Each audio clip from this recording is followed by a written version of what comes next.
thank you very much.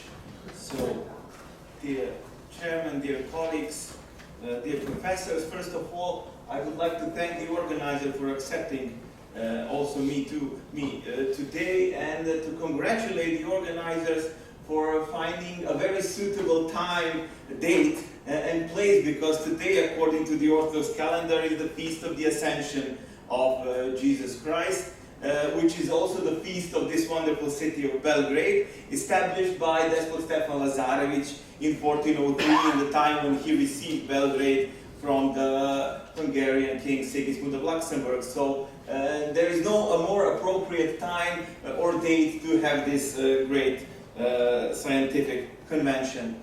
Unlike the charters, which are so often cited, which were so often cited today by many of here present distinguished speakers, the chronicles are not the source in which one can find so many information, so many data about Serbs, so medieval Serbia or medieval Serbian lands as whole. It is, of course, one layer of the problem. The second is, and it was already stated in the first lecture by Professor Bagi, so it is a very complex, to study medieval Hungarian chronicles is very complex problem. There is the problem of intertextuality which arises, and which is especially studied by modern historians of literature. So one has to have all that in mind when trying or having an attempt to provide and find many interesting data in this situation on the Serbs in medieval Hungarian chronicles. I will begin slowly with the 14th century Viennese illustrated chronicle, another source very closely connected to medieval Serbian history, because in one time its manuscript was in possession of Despot Đurađ Branković in Smederevo. So another very interesting, more cultural link between Hungarians and Serbs, or Hungarian Serbia in medieval terms. Of course, there is the most important part of this chronicle connected to Serbs is the portrait of Queen Helen from 12th century of 1131, even though before that there is a very brief mention of Serbia in 1127, so the Byzantine-Hungarian War. It comes after the sentence that mentions the war in Poland in 1126, and then later that the Partes, Bulgaria, and Serbia were destroyed. So it's a clear reference to 1127. But to return to the most important one, the illumination that exists on Queen Helen, she's portrayed in this chronicle, and it is said in this source that during the state assembly in Arad in 1131, she had persuaded the noblemen to execute 68 other Hungarian peers on the accusation that they were preparing a plot against King Bela II the Blind, and that they were also already in this plot that made King Bela II, that blinded this king. On the illumination, it is well known that she oversaw the execution. There is that famous picture when she points to the execution of the peers, and their heads were falling down, while King Bela II is sitting next to her, on her right side. Having in mind that her husband was blinded, she also played an important role and was kind of a co-ruler with her husband. Besides the assembly of Arad, which is the most important one, in a Dömish conscription from 1138, her name is also mentioned next to her husband's. This document from 1138 represents a foundation charter which lists the goods of the provost of St. Margaret of Antioch. Helen's contribution was also needed when confirming the incomes for the Abbey of Pannonhalma, the oldest and the most important Benedictine abbey of medieval Hungary, founded in the time of the first Christian king, Stephen I. Later on, in the later 14th century, there is also a very, very brief mention of Helen, only under Regina. It is in the Brevis Narratio de Regibus Hungariae, a very short work of Johannes de Utrino from the 14th century. And these are actually 46 notes found in one codex. And as I told you, it is very short excerpts on Queen, when it is said that Regina summoned the council and ordered to execute 68 noblemen. The other data from the illustrated Viennese history is quite well known also, and in the newest time it is once again was re-examined by our chairman, my colleague Alexander Krstić. It is the mention of the marriage between the daughter of Vladislav of Transylvania and son of Stephen, the King Dragutin actually. So it is on so-called Vladislavus II, or Vladislavus Nemanjić, son of King Dragutin. At one point, the rival and the vassal, as colleague Krstić called him, of Charles Robert of Anjou. And what is mostly interesting when it comes to that intertextual problem is that this part, when it is actually a part that talks about the Otto-Bavaria's attempt to come to the Hungarian throne, and that relation with Vladislav of Transylvania, and where it is just briefly mentioned that Vladislavus tradiderat filio Stefani rendi serie sismatico in uxore, filiam suam. So that he gave his daughter to the schismatic king of Serbia, Stephen.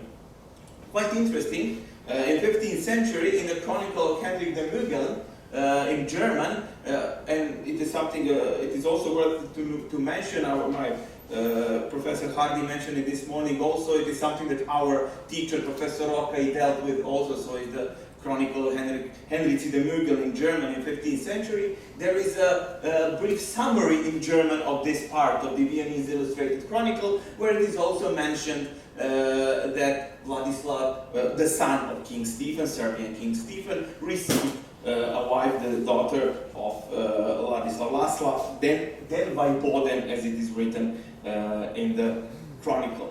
Some other, maybe not that much known chronicles in Serbian scholarly circles, but definitely very well known and thoroughly studied in Hungarian academia, the so-called Chronicle of Buda, the group of the so-called Chronicle of Buda, and many chronicles that derive from this root also have some brief but interesting mentions on Serbian medieval history. There is the so-called Chronicle Zagrebiense, the Chronicle of Zagreb, and the Chronicle Varadiense. In historiography, they're mostly marked with Z and W. They derive from the same older source. It's a short Latin chronicle of Hungary, mostly for the period 1093-1354.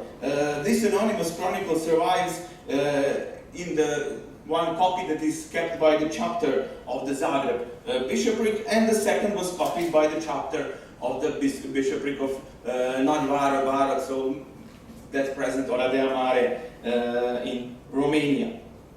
Under 1354, there is a very peculiar mention of Stephanus, Herceg of Dalmatia, Slavonia, and Croatia.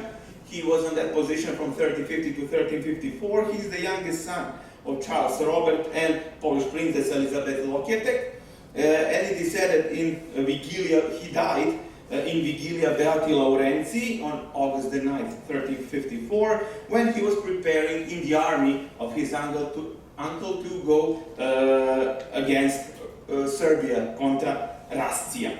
This is most probably, it is the word of one of the last wars that were led by Tsar Stefan Dusan against Hungary, so it was very near to the end of his rule in 1355, and it's a particular interest of ours also at this point. Another interesting chronicle from the same group is the Chronicle Pozoniense, the Chronicle of Pozsony, modern day Bratislava. It also follows mostly the Chronicle of Buda, and Illustrated Chronicle is in accordance with them, but there are certain variations and interpretations, interpolations also for these for this chronicle is the so-called B group, and in this group there is a very interesting and important data. Today it was multiple times mentioned, the marriage between Princess Catherine of Hungary, of Arpad family, and Stefan Dragutin, Serbian king. There is even a fresco of them in the Church of St. Achilles in Arilje, which is one of the three contemporary representations of Hungarian princesses in complete Hungarian history. So only one in Hungary, one in Western Serbia, and one in Constantinople.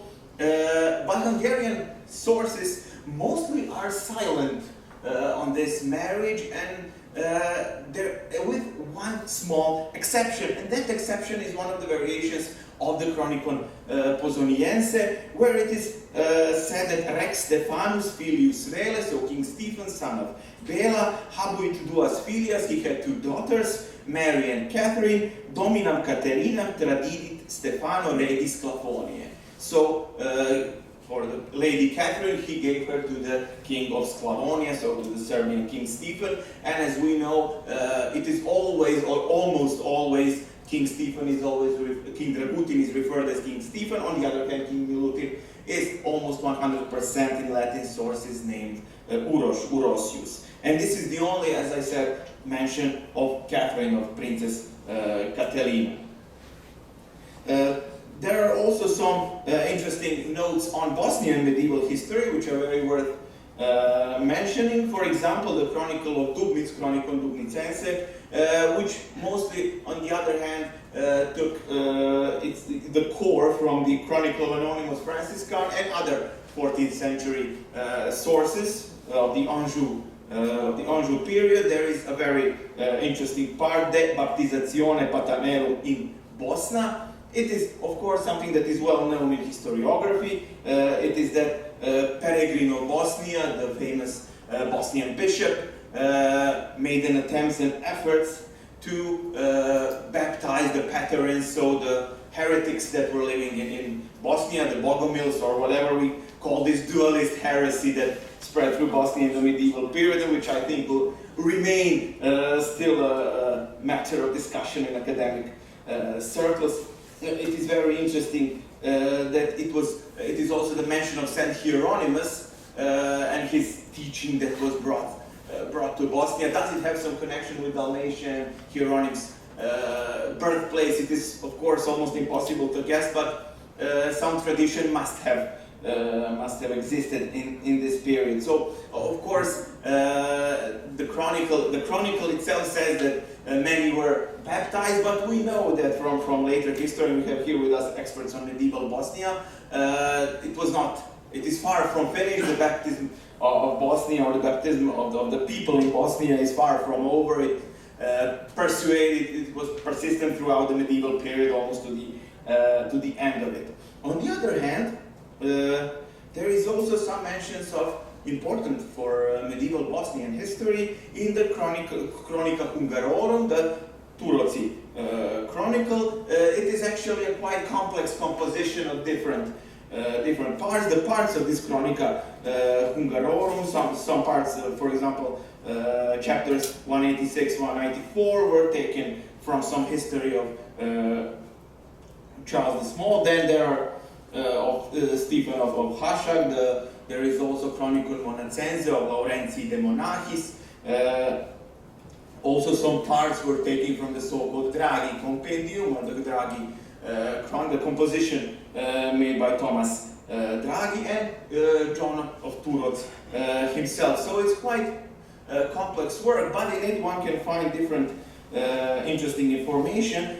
For one, it is especially very interesting. It is a well-known war of Bosnian Ban Stefan II Kotromanić against Croatian nobility, the Kurjaković and Nelipić or Nelipčić families. In Louis the Great in 1344 led, after the death of Nelipac, this attack on Bosnia, and it is said that Infideles et Rebelles Gregorium Filium Kuriaci, it's a, beyond any doubt, Kurjaković family, at Niliptium Krakos, so it's Nelipčić, so it was Stefano Bano Bosnensi who joined king, and he was, as it is said, cuius preclaram filiam dominam Elizabeth nunc reginam postera duxit matrimonialiter in consortem, so it's already, it is also a very interesting mention of Elisaveta Elizabeth Kotromanić, the second Serbian queen of Hungary after Jelena in 12th century. Second mention of Bosnia is in this source is connected to 1363 and the attack of King Louis the Great against Bosnia Ban, in that time still Ban Tvrtko I Kotromanić. The already said Chronicon Dubnicense gives a bit smaller account of these events, and even though it is brief, it is also interesting. But in the Turoci Chronicle, which is most important at this point, it is de exercitu in partes Bosne et a missione duplicis sigilli domini regis. Well-known story. It was a great military campaign of Hungary with Palatine himself, Nicolaus Count, and Archbishop of Esztergom, of Ostrogon, also named Nicholas. They reached Castrum Srebrenik, the fortress of Srebrenik, and it is quite interesting that in this war, in this campaign, the Archbishop himself lost his authentic seal, which only Cancellaris Domini Archiepiscopi Cancellaris Sigillum Domini Regis Duplex Authenticum per Quosdam Filios Belial, the sons of Belial. I think my colleague Uzelet would be interested in this particular sentence of the sons of Belial. So once again, the enemies are marked or stigmatized as sons of Belial, because in that moment that very important symbol of statehood was lost in Bosnia. Slowly coming to the end of our this short preview on these data that are, as I said, are very, very scarce, but each of them can help us fill some gaps or add some maybe new or stronger claims to the already known historiographical sources. But the one is also very interesting. It was 12 now years ago, also presented by our professor Peter Okaj, when we were at a very nice conference in Bratislava, which was the topic on Serbian-Slovakian relations throughout history. So a little bit like this, but it was then in the frames, time frames were much larger. And Professor Okaj that time, but he only gave some basic information. It is the chronicle of Monte Sancti Georgii Conservator, Georgienberger Chronik, or also known as the Chronicle of Spiš of Sepes. It's a modern day Spiš in Slovakia. In 1421, 1422, there were great campaigns of King Sigismund against the Czechs, against the Hussites. So it was already mentioned today, in which Despot Stefan Lazarevich, as a member of the Ordo Dragonis, also took part. After this campaign, a part of Serbian troops plundered the area, and they testified in this chronicle under the 1422 on the eve of the feast of Saints Peter and Paul, and according to this narrative source, the Ratzen von König and Trunnen, and they went on towards Poland.